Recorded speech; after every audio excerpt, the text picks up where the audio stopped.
I'm Francis from Last Minute English. I used to be an IELTS examiner, and today I'm going to answer the most commonly asked questions about the IELTS exam. So what are the biggest mistakes that students make in the speaking section? So the biggest mistake is memorized answers. If you come into the exam and you've memorized your answers word for word, like you wrote them down and then you're going to just say them like you're an actor, the examiner's going to know you're not a good enough actor to trick the examiner.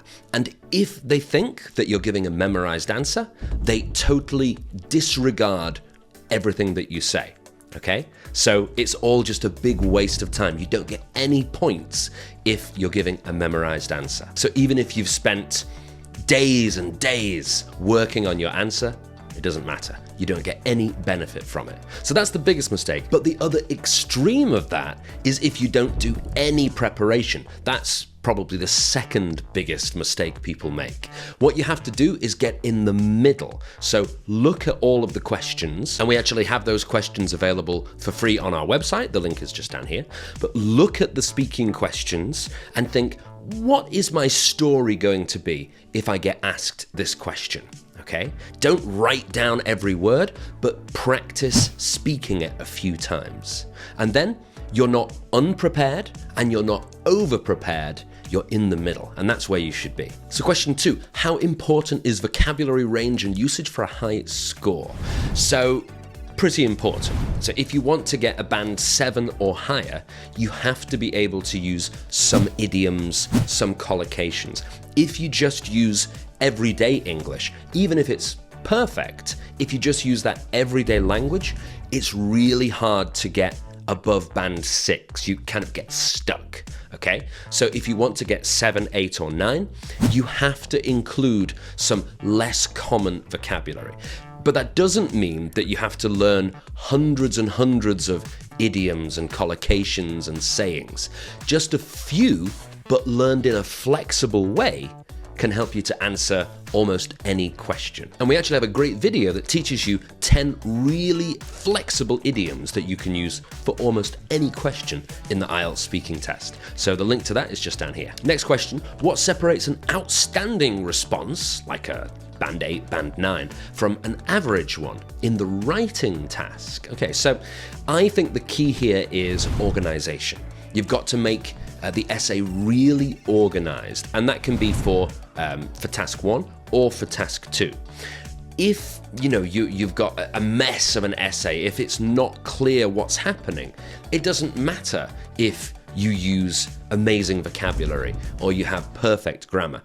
If the examiner's reading it and he or she doesn't understand the point that you're making, and they don't think that the organization is good, you'll always be stuck in those lower scores, those band 5, band 6. So I think the two most important words, clarity, making it clear, and organization, making it very organized. What elements make answers stand out positively or negatively for examiners? So I think in the speaking test, there's one which no one really talks about, and the examiners won't admit this, but I think it's really true, and that is your accent.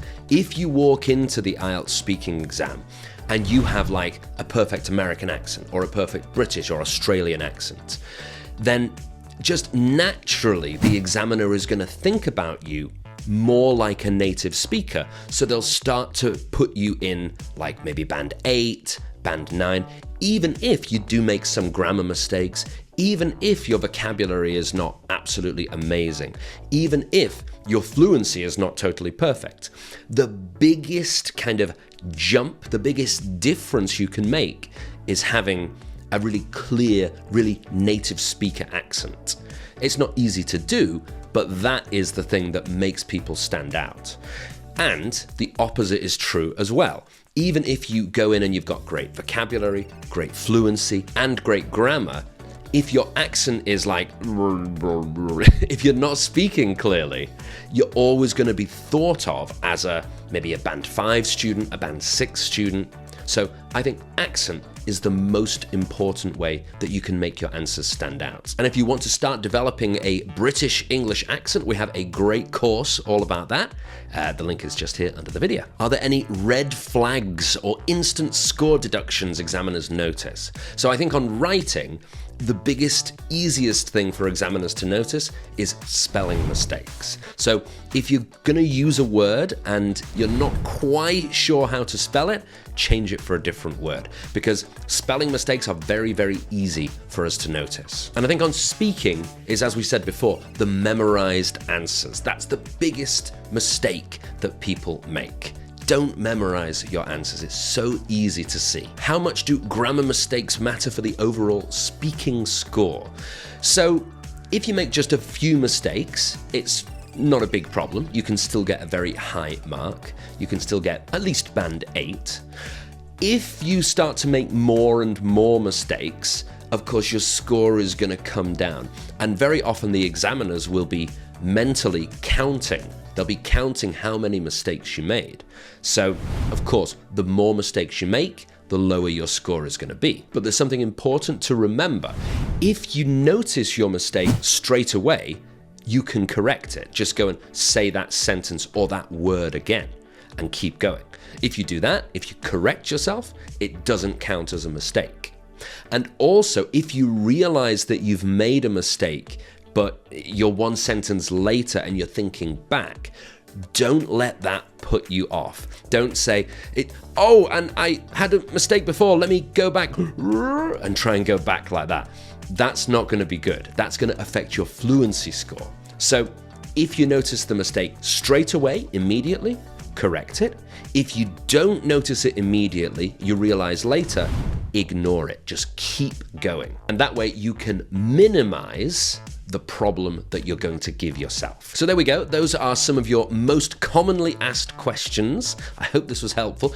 If you have other questions that you want me to answer about IELTS speaking, about IELTS writing, IELTS in general, or indeed about English learning in general, you can ask your question here under the video.